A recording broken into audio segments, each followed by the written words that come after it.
Não é mistério nem segredo para ninguém. O próprio técnico Tite anunciou em fevereiro, quando participou do Redação Sport TV. Meu ciclo, eu tenho consciência exata da minha participação. Eu tenho. Então você tem na cabeça até quando vai esse seu ciclo? Sim, vai até o final do Mundial. Então é isso. Com ou sem Hexa, a Copa do Mundo do Catar, em novembro, vai ser o último compromisso do Tite na seleção brasileira. E como tá avisado, aí já viu, né? Vários nomes começaram a ser ventilados na CBF. Ah, eu adoro essa palavrinha do jornalismo esportivo. E um desses nomes ventilados foi o de ninguém menos que o espanhol Pepe Guardiola, o papatítulos da Europa, o bravo, o mentor do Domenech Torrent. Porque são humanos, a gente. Não são máquinas, são humanos. Tá, deixa isso pra lá. Bom, mas se o Guardiola seria ou não o melhor nome para dirigir os nossos astros, ele mesmo respondeu. O Brasil tiene muchos buenos treinadores brasileiros que podem treinar a seleção. Debate encerrado. Nananina não, seu Pepe. Aqui não é, você não encerra debate nenhum, não. Aqui você abre. Por isso, saímos perguntando por aí. O substituto do Tite na seleção deve ser um técnico brasileiro ou um estrangeiro? Eu acho que sou a favor de um grande técnico, né? Eu acho que um bom técnico não tem problema. Quantos brasileiros já dirigiram seleções que não o Brasil? O próprio Zico foi técnico da seleção japonesa na Copa de 2006. Mas e no Brasil, Galinho? É diferente? É difícil você ver na seleção italiana um treinador que não seja italiano. Na Alemanha, a mesma coisa. Na França, a mesma coisa. Na Argentina, a mesma coisa. Então, as escolas vencedoras, ela não vence só com jogadores. Tem a participação dos técnicos. Então, eu acho que hoje ainda, o futebol brasileiro, eu ainda escolheria treinadores brasileiros para dirigir uma seleção.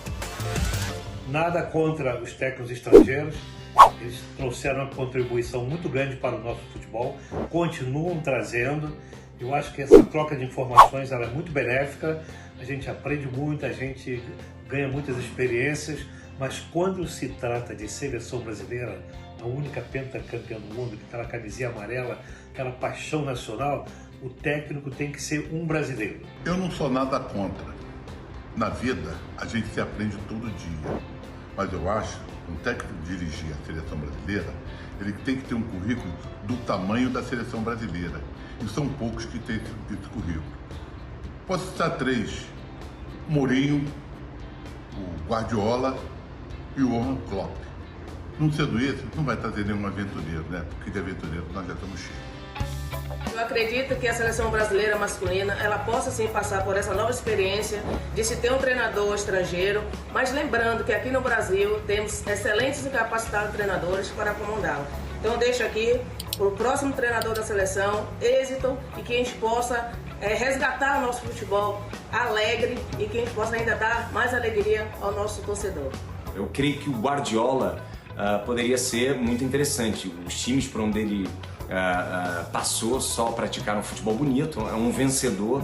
E imaginem o Guardiola pegando uma seleção como é a seleção brasileira, repleta de bons jogadores. O técnico tem que ser o melhor, assim como se entregou ao melhor técnico quando se entregou ao Tite em 2016. E não se entregou ao melhor quando se devolveu ao Dunga em 2014. Tem que ser pro melhor técnico.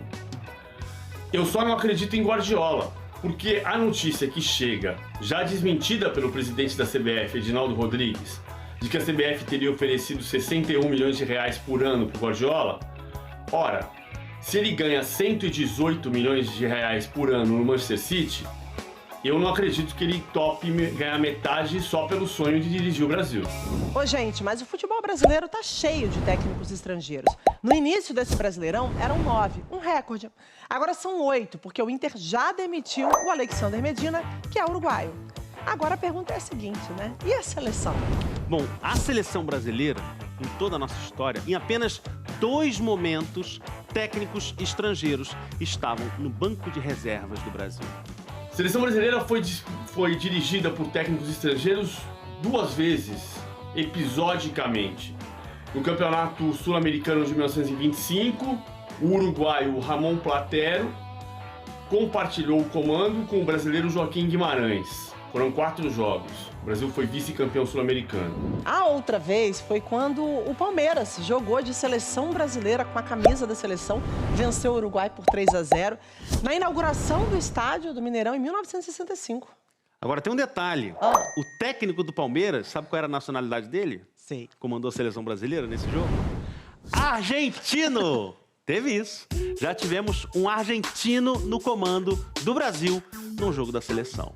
Pelo menos para os registros históricos. Em 1965, na inauguração do Mineirão, o Brasil foi dirigido por Filpo Nunes, porque, representado pelo Palmeiras, o argentino Filpo Nunes era o técnico do Palmeiras e sentou-se no banco da seleção brasileira, num jogo que está catalogado como oficial da seleção brasileira. E agora o que está na moda por aqui? Técnicos portugueses. Jorge Jesus é bom, seria uma boa opção ele. Um é casual. Guardiola ou Jorge Jesus, tá bom. 2 pode ser, aconteceu. JJ tá aí, acho que ele seria um bom técnico. 5. Não, Jesus, foram 3.